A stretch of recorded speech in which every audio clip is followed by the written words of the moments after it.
Good evening, my delightful things. Welcome back, or welcome to the cavern. Thank you so much to the new subscribers. You're amazing. And welcome to the kingdom. I finally finished the first season of You, which is available on Netflix for those of you interested in giving this thriller a watch. This is gonna have spoilers, so fair warning. I honestly was so upset by how the season ended. I wanted Beck to live so bad, and she almost got out, but Paco didn't help her. Jerk. I know why he didn't, but it still pisses me off. Very frustrating because, in my opinion, she should have lived. And Joe should have went to jail. Honestly, that guy freaks me out. I don't like him at all.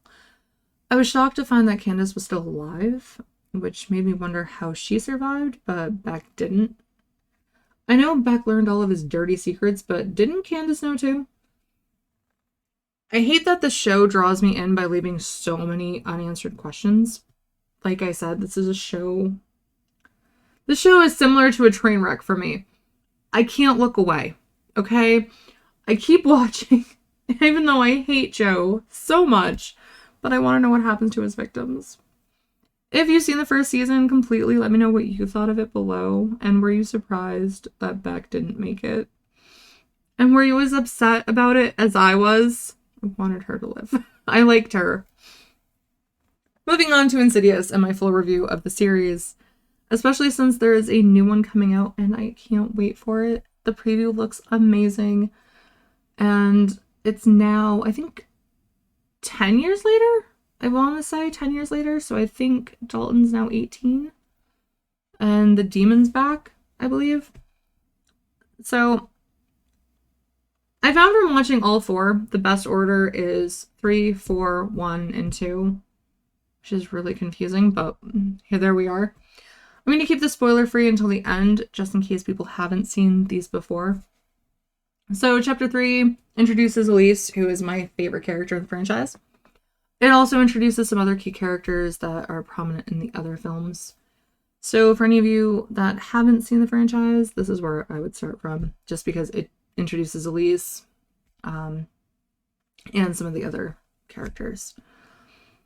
Chapter 4, or The Last Key, gives the viewer a background of Elise's childhood, where she started seeing ghosts, which also leads to the first Insidious movie. Chapter 1 introduces Dalton, a young child who enters a coma, leaving doctors and the family at odds since there's no indication of what caused it. He's healthy, fine, nothing pointing to anything. Weird things start to happen within the house, which leads the family to have concerns about some type of presence haunting their son or trying to harm their son.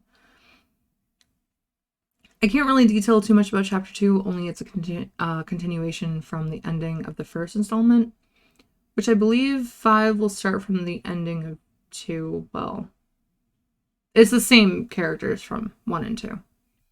So technically, to me, it would be Chapter 3, but whatever. Spoiler time! So if you haven't seen these, you might just want to skip this and go watch them. Unfortunately, I could not find any streaming service that had Chapter 3, so you may have to rent it or find somebody that owns it. HBOMax has the first and second films. Amazon, I believe, has the fourth one, but don't quote me on that. What I like about the Insidious films is the plot. It's very different from other supernatural movies.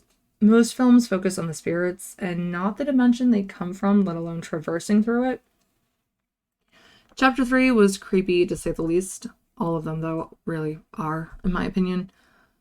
Elise fears the further because of the lady in black hunting her. However, to save Quinn from the man who can't breathe, she enters the further, kind of confronting her fears, which I thought was empowering.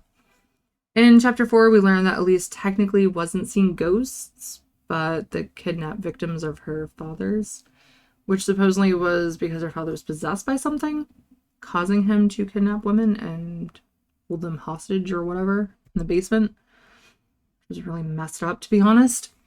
Chapter 1 and 2 were my favorites because the Bride in Black was terrifying and the music.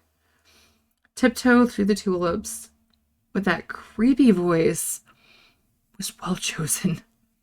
It always has me on edge every time I hear it. I'll admit that. The dark demonic figure always lurking around Dalton's bed was also pretty creepy. I hated the ending because Elise dies at the hands of the possessed Josh. And I do apologize for the notification dings. 2 was interesting.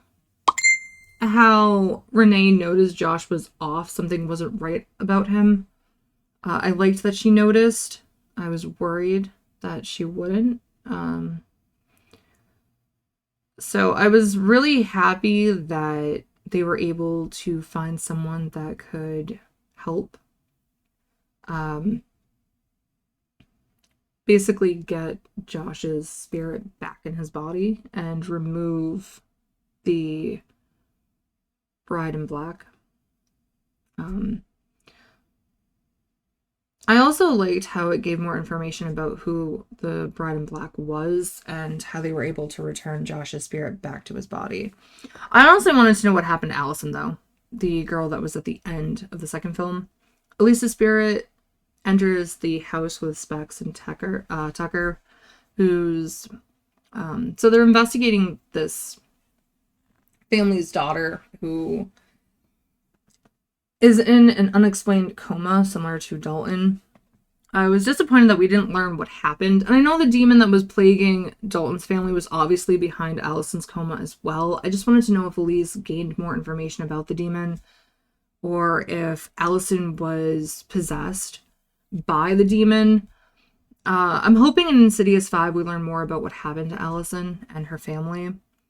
For those of you that have seen the Insidious movies, which one are your favorites or least favorites? Or even if you just like the movies entirely, let me know in the comments. Thank you for sticking around to the end. I hope you enjoy the video.